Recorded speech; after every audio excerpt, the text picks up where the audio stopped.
अरे ज्याला आमच्या नावाचा ध्यास लागतो तो शुद्धीत राहत नाही. आमच्या नामाची गुंगी, आमच्या नामाची धुंदी तर सर्वस्वी आमचा होऊन जातो.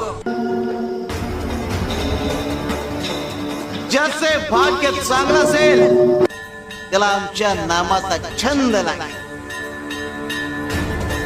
आणि त्याच्या मुखात सतत नाम जप असेल. आमच्या नामाची गोडी निर्माण होईल. ध्यानी मनी स्वप्नी ही नाम संजीवनी वदनी असेल. त्याला निरंतर सुखाची प्राप्ती होईल.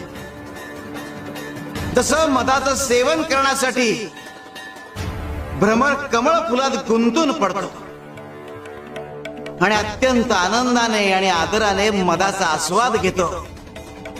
आमच्या भक्ताचे मन आमच्या नामाचे ध्यान लागून उच्च पातळीवर